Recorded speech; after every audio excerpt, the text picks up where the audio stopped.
Kata, Kornél, congratulations on such a remarkable film. And this is the first time that you've made a movie in the English language. I know both of you, but Kata in particular, what was it like for you as a writer, actually writing in a language that isn't your native language? Yeah, there were some challenging. Thank you for the question. I think I'm very much aware of that. You know, you can only write on your first language. So I had a lot of people helping me to do so. Great translators. I also worked with a lot of experts, you know, midwife expert, lawyer expert, like to find the best expressions on something. And it was a huge work. But you know, first of all, it was a play. I was invited. I'm Hungarian, and I was invited by a Polish theater to write a play. So I already had to work, you know, with this story on another language. So it was a little more familiar once it turned out to be a script, really. And Kornél, for you as the director, you were working with people who spoke English, but different types of English, because of course, Vanessa's British, but Shia and Ellen are American and come from different parts of the States as well. Yes, absolutely. And I have to learn all of this. That is so many differences. That's hard. I mean, exactly. And also like it was so, and we shoot Boston in Montreal just to be like completely Which crazy. is completely French. Yes. Surprisingly. So it was like, yeah. Okay. Yes, exactly. But for me, you know, I mean, what was my decision? Just to be as personal as possible. And also this is our personal story. It was really important for us to break our silence about this topic. So what I expected from the actors, even you came from the UK or from the West Coast, to be as personal as possible. So for me, this kind of level of acting is coming really the raw emotions and be very personal in front of the camera. And that was something I expected. And this is universal. So that is not connected to the fact what exactly English you spoke.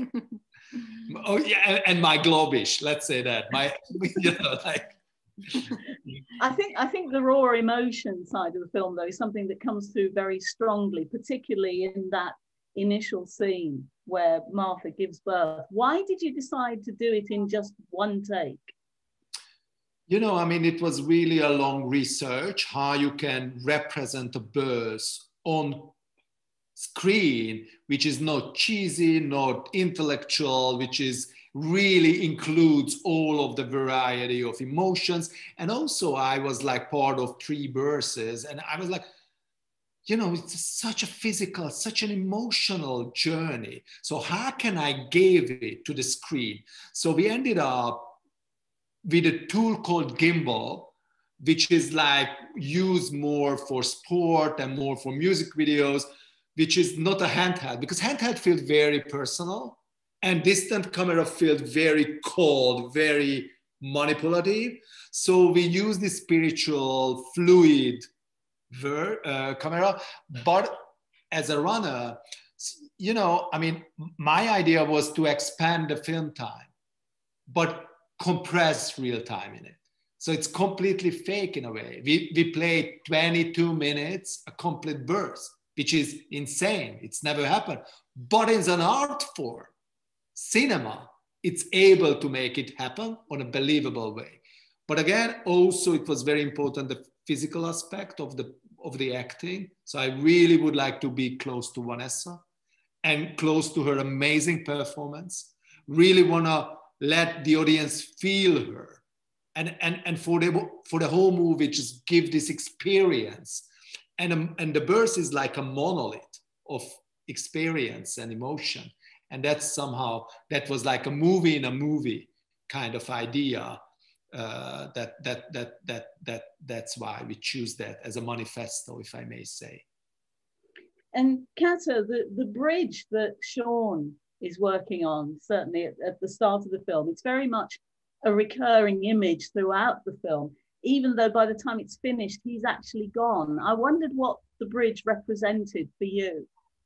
So it's about all the things all the relationships really in the movie, like you never know if you reach the other shore, right? If you understand the other perspective, the story is really about, there is no recipe how you should grieve. There are all our personal ways to do so.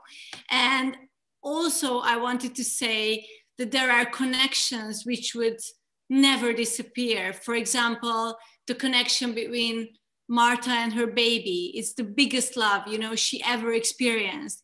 It's a bridge. You can never tear that apart. Same thing with the relationship. They will, even if the relationship falls apart, there is a connection which is there. So I think that image just represents these kind of feelings for me.